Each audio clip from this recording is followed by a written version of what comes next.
Okay, well, thanks everyone for joining us today.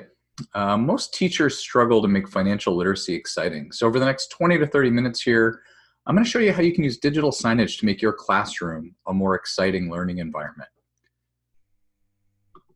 Uh, My name's Ryan Cohoy with Rise Vision, and I've been helping schools implement technology for the last 20 plus years. So don't be shy, ask me anything. I really want this to be a lively and interactive conversation. So at any time, if you want me to expand on a topic, just find that Q&A button on the Zoom toolbar and insert your comments and questions. If I don't get to them during the presentation, don't worry, I've reserved plenty of time at the end to get to all your questions. So again, don't hesitate, ask me anything, just throw it into that Q&A box on the Zoom toolbar. We are recording today's session, and at the conclusion, I'll send you a copy just in case you miss anything, or if you want to share it with any colleagues that were maybe unable to attend. So let's start off with a couple of questions. Are your students having fun, and are they inspired to learn? And do you take pride in your classroom? Is it conducive for learning financial literacy? If you're currently struggling with either or both of these questions, you've come to the right place for some ideas. We understand your struggle. We get it. As a teacher, you want your classroom to be exciting for learning and engaging your students. But your problem is you don't know where to start, and the whole idea can feel a little overwhelming. Don't worry, you're not alone. We've helped about 400 teachers just like you, from middle schools to high schools, all the way through to college and universities, that have successfully implemented financial literacy labs. And nearly every one of those teachers started in the same place you're at today. So don't worry about about the challenges for making your space exciting. It's probably easier than you think. Now, everybody's situation's a little bit different, but as you want to take your idea to your administration, there's three things that you want to think about and be prepared to discuss. What room will your financial literacy lab be located in? How are you going to pay for it? How do you want to fund putting this together? And what technology do you want to use to make the room stand out? So I want to spend just a few minutes and kind of dive into each one of those and give you just a few tips and ideas. So let's start with the where. If you're building a new building or doing a major renovation, you probably have a lot more flexibility because you can think about the size of your room, the desk layout, and a really big bonus is if you can put in a glass viewing wall so that the space is really visible to attract attention. If you aren't in that enviable position of building a new space, you can look at available classrooms and pick one that's big enough and laid out as a collaborative space. If you are locked into an existing classroom, don't worry. With a little planning and time, you can definitely transform any space into a finance lab. And if you need examples of how other schools have laid out their rooms, or you just want to see other ideas to maybe share with your administration, always happy to share photos. At the end, when we send you a recap email, just reply to that address and let me know what you need help with so that you can portray your idea to admins and other people on your team. So the next question is funding. It all looks great, but how are you going to pay for this? As a starting point, I'd always say, look to your district's capital budget. And is there anything available that you can earmark for making improvements? If not, look towards the operating budgets, especially when you get towards the end of budget cycles. If there's leftover funds, sometimes you can lobby to allocate those towards promoting financial literacy or your program. If school budgets are out of the question, one idea is to turn to local businesses. This is how a lot of the universities and colleges have funded theirs. Can you engage that local bank or financial firm that's hiring your alumni and maybe is willing to donate to improve the experience? The other thing you can look at is if you have experience writing grants or you have resources at your school that you can tap into. A common grant that I hear referred to as the Perkins Grant. That's a common one that I've seen schools successfully use to fund technology for financial literacy. Again, that's a Perkins Grant. The other idea that I'd throw out there is, just engage your students, make it a class project, see what creative ideas they have to help put something like this together. So let's talk a little bit about making it stand out. How do you separate this classroom from the other spaces in your school so that you can make it the envy of your colleagues? Tickers and digital signage, or a combination of the two, are the easiest way to do that. The most economical route is just to put financial content on a TV. Another is to look at a specialized LED stock ticker. These are unique displays that are really designed to show financial data. Think of as a ticker as a barbershop pole. When you see that steady scroll of quotes, you immediately associate the room with finance. Kind of like when you see a barbershop pole, you think, that's where I can get my hair cut. So we've helped schools install tickers that are unique to their spaces. They can be straight, they can wrap around corners, they can span multiple walls. We can even do them flexible. So they can be concave, convex. You can even wrap them into a circle, kind of like the photo that you see here. You can even do unique things like vertical units. So if you can dream it up, we can help you build it and implement it. And if you have questions about tickers, again, when we send out that recap email, just reply to that, and happy to share more photos, examples, and different things if you think this is a fit for your school. Now, if you already have a screen in your classroom, here in a moment, I'll show you how easy it is to get financial content set up and running on an existing display. If you're moving into a new space or you're renovating and you don't have displays yet, digital signage can be as simple as a single flat screen TV. The technology is pretty economical these days. You can get screens ranging from 32 inches to 98 inches diagonal, and really pick the screen that's right for your budget and the size of your room. If you want to get larger than that, you can tile multiple screens together. Think of them like Lego blocks, where you can make a video wall that'll fill an entire wall with market information. There it's going to come down to space and budget again. And if you do have touch screens, we do have interactive designs as well that'll let you navigate through the markets with the touch of a finger. So the options on digital technology are pretty limitless. So, and if you need any help with the hardware, just let us know. We can give you pricing, or we can help recommend different sources to help you get that complete package to put everything together. Now, for those of you that already have a display, a lot of the hard part's already done, getting it up on the wall. And it's really easy to get started, using your display to teach financial literacy and make it exciting. All you need to do is log into Rise Vision, or if you're not an existing user, you can create an account. Pick a financial template. And once you have that template, you can personalize it for your class in minutes. And then you just need to plug it into your display by connecting a media player loaded with our software and run it on any screen. And there you can watch the markets in real time. And this will help you teach better. We've got over 25 different financial templates that'll help you expand beyond teaching, just stocks to commodities, bonds, currencies, and much, much more. So, we really believe classrooms shouldn't be boring.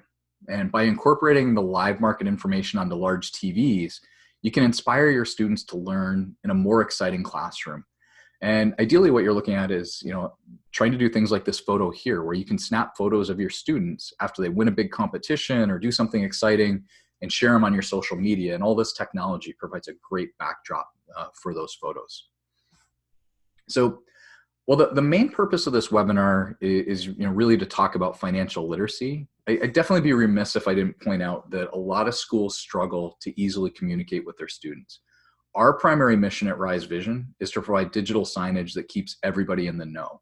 So if you're using us in your hallways, that's fantastic. But if you're not, go to our website, start a free trial, and check it out.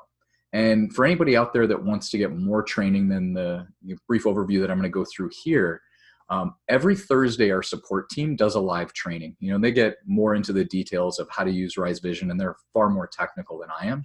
So if you're just getting started, or maybe you need a refresher on new features and some of the resources that we've recently put out, it's a great place to start. And again, that's every Thursday. So let me jump into the software and show you, just some of the different templates and how this works.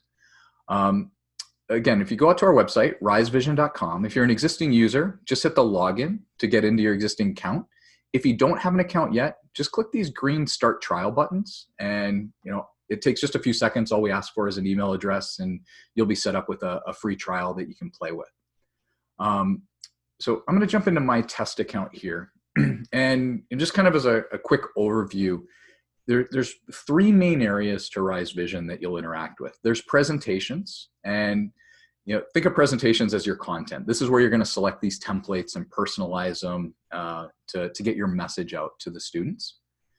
There's displays. So these are your different devices. Could be video walls, could be single screens, could be touch screens. You can name them whatever makes sense for how you've located them throughout your hallways and around your building.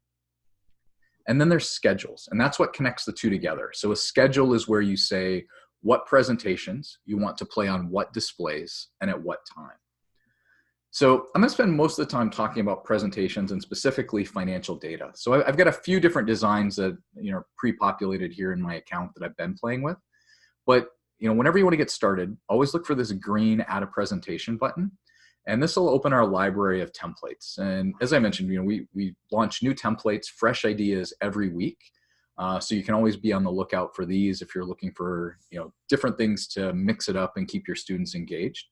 But as I scroll through here, you'll notice we've got templates for all kinds of different applications, from lunch menus to STEM programs to welcoming new students and teachers.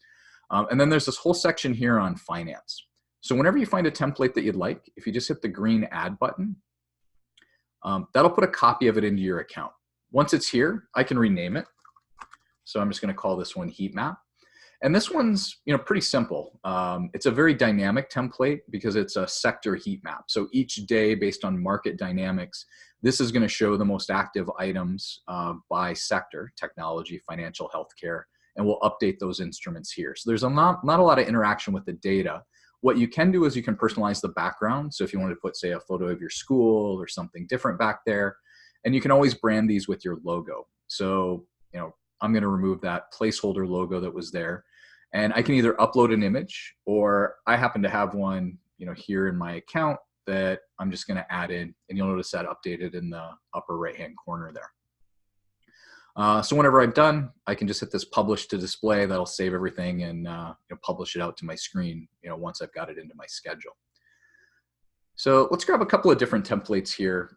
So I showed you scrolling through. You can also search. So let's say I wanted to filter out all the different financial templates. So you'll notice we've got different templates for things like charts, news. You can look at most active issues and tables from things like the New York Stock Exchange or NASDAQ. So let's say we wanted to create some charts of some different stocks. So here on the left, you'll see this component for financial charts. So right now, this particular design by default is just rotating between an Apple and a Boeing chart. If I wanted to remove Boeing, I can just hit remove.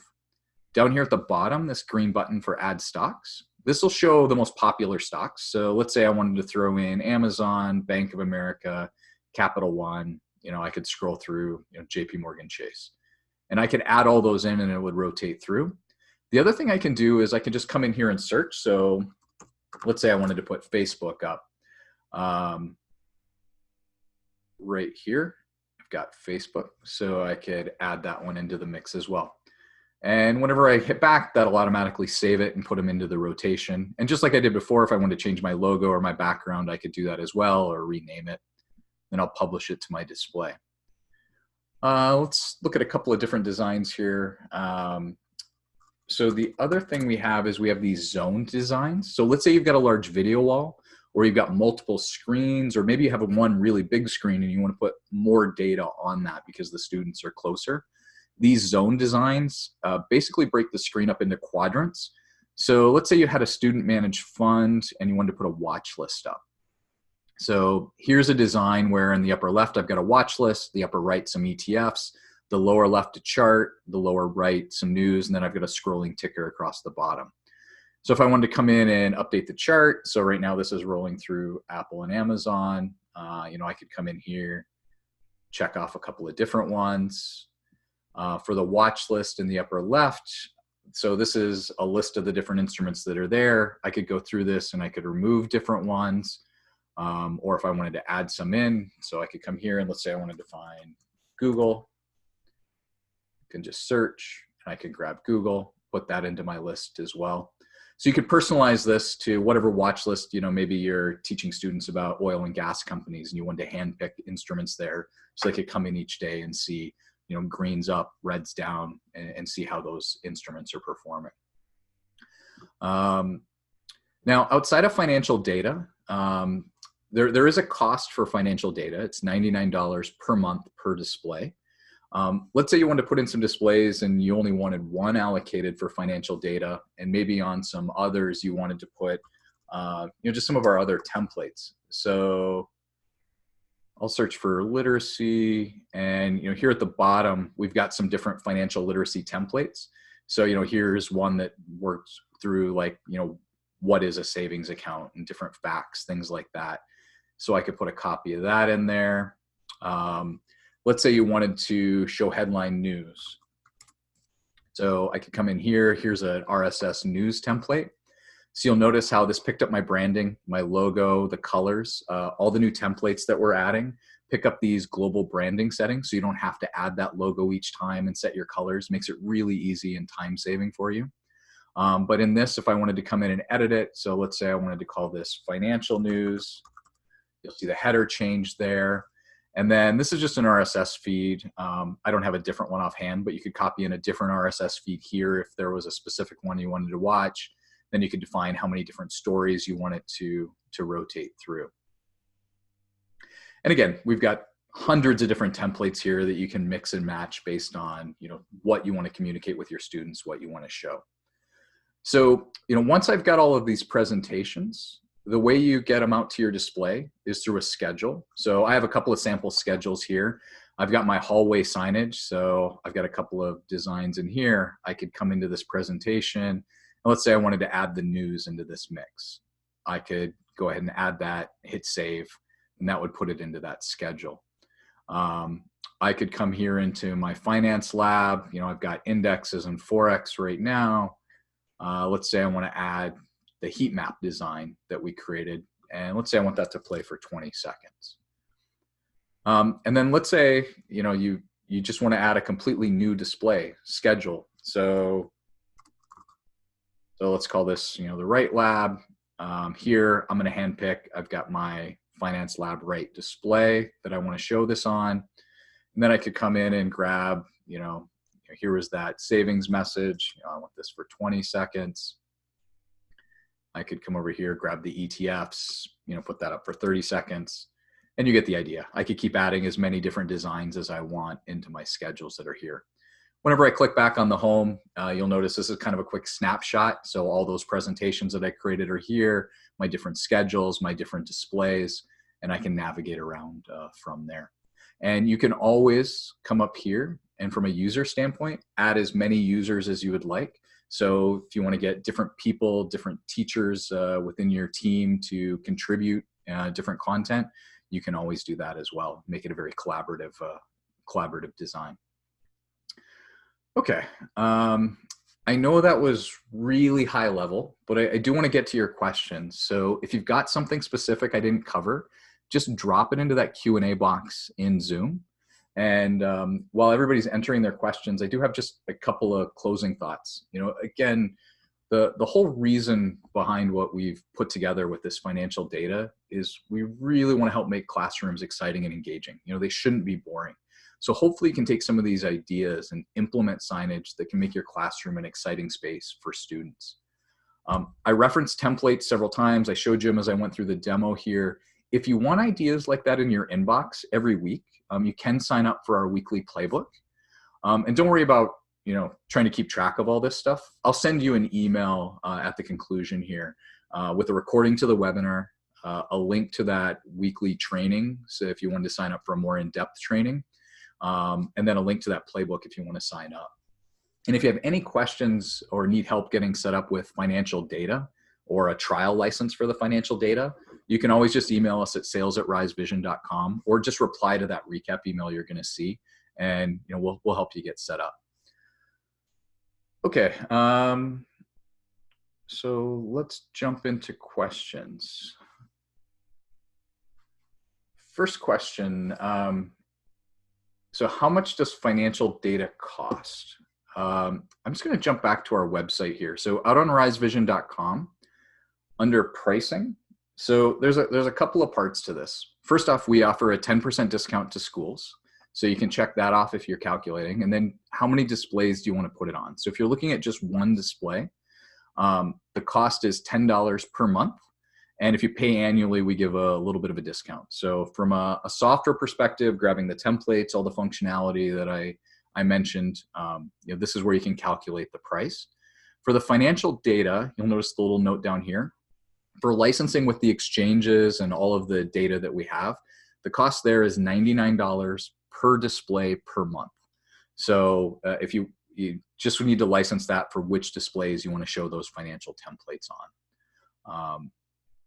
And then the follow-up question is what markets, I guess, what financial data do you cover? Let me jump back here just into the templates. So from the equities or securities side of stuff, we have, the major US markets, the New York Stock Exchange, NASDAQ. We also have the Toronto Stock Exchange. That's the TSX here. So any publicly traded stocks in the US, we should have access to. And you can do that in tables or in charts. We do have Forex, so you can put up currencies. We have bonds, so if you wanted to put up fixed income, both in charts and tables.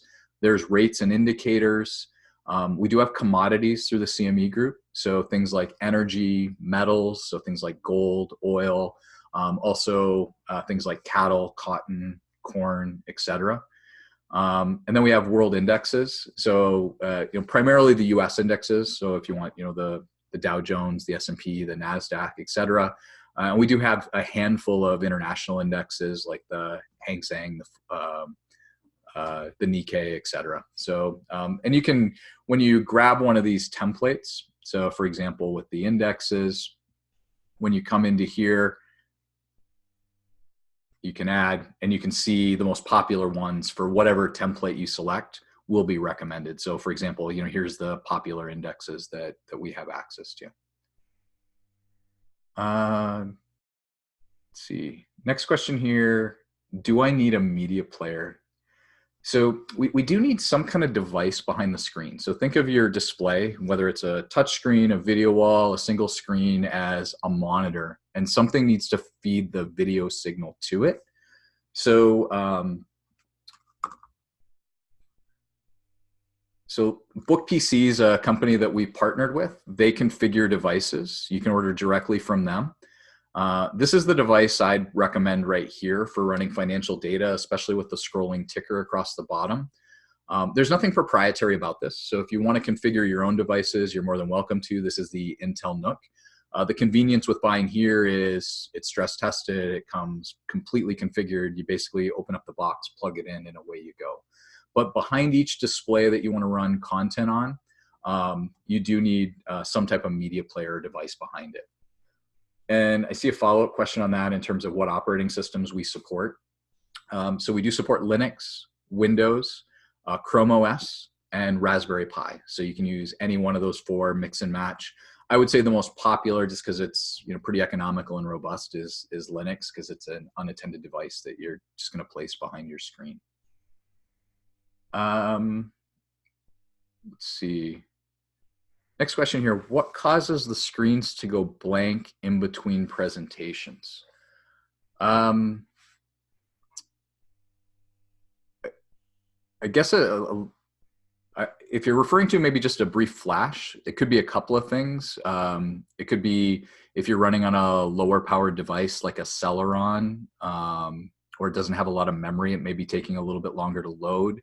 It could be dependent on what content you're showing, like if you're loading larger videos or things, you may see it more pronounced initially the first time through until the content caches. But if you're seeing something, I guess, that's more than that, what I would suggest is opening a support ticket. But a lot of it is just kind of the transition from maybe an image to a video or whatever. You may see a brief blank spot that's there. But if it's something that's, I guess, causing issues or is very visible, I'd open a support ticket and have somebody more technical than I am look at your presentation and give you a specific thought on that.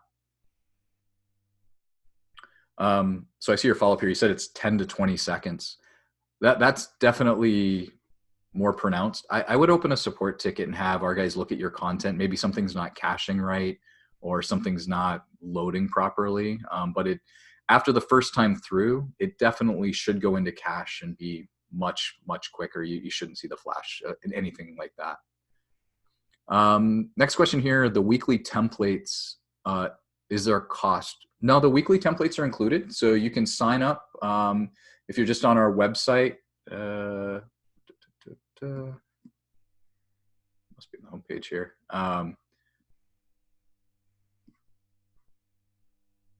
Oh, here, sorry, at the very bottom, this weekly playbook. And I'll send you a link to this. If you just drop it in, it's free. That'll show up each week in your inbox, and we'll give you 3 or 4 suggestions of different templates and different things you can do. Most of it's timed on the time of year. So like the ones that are going out this week or last week were things like Halloween and upcoming, you'll see templates around Thanksgiving and different holidays like that. But no cost. That's included in a subscription to Rise Vision, access to all those templates, with the exception of financial. Again, the financial is a separate subscription, but every other template that's in there is included in the subscription. Next question here, what if I don't have enough classes on finance to dedicate a classroom just for financial literacy? That's a great question. And it's a common challenge, especially as people are just getting a program started in their school.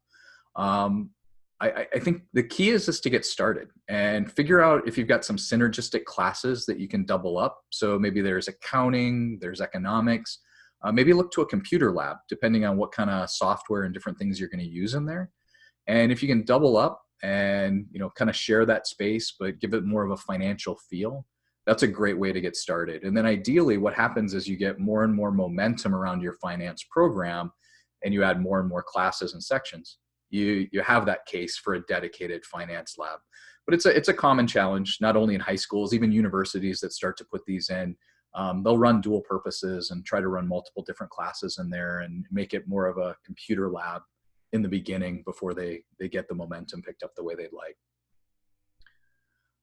Next question here, asking about emergency alerts. So what I think you're referencing is on one of my slides here. As this was rotating through, they were showing some different examples of emergency alert templates. So if you want to configure alerts, here's an example right here. If you're in Rise Vision, if you click up here on your name in the upper right-hand corner, there's this alert settings where you can come in and you can plug in, accept the terms, put in your alert service provider. If you need help finding an alert service provider or you want more documentation on how to do that, if you click on the help button here, and I'll just search for alerts. Here's a documentation. There's some links to some companies, like for example, Punch Alert's one that we work with a lot. They've got an offer here where they'll give you 3 free licenses. So you could fill this in if you wanted to give that a try. And all of this works off of something called CAP, which stands for Common Alert Protocol. So if you have an existing provider, that's probably the easiest. You can really just get the details, your username, password for authenticating, plug it into the system here, and then all the instructions to configure it. And it takes just a few moments. And then what happens is when your system triggers an alert, it can take over your digital signage and put that alert up as well. I think, just double check here. Yeah, I think we've covered the questions that have come in. So again, I'll get a recap email out to everybody with a recording of today's webinar. And along with that, I'll send you that link to the playbook. I'll send you a link to where you can get more, or our email address if you want to respond to us, get any further information about tickers, digital signage, etc. So with that, I want to thank everybody for their time. And if you have any questions, don't hesitate to ask.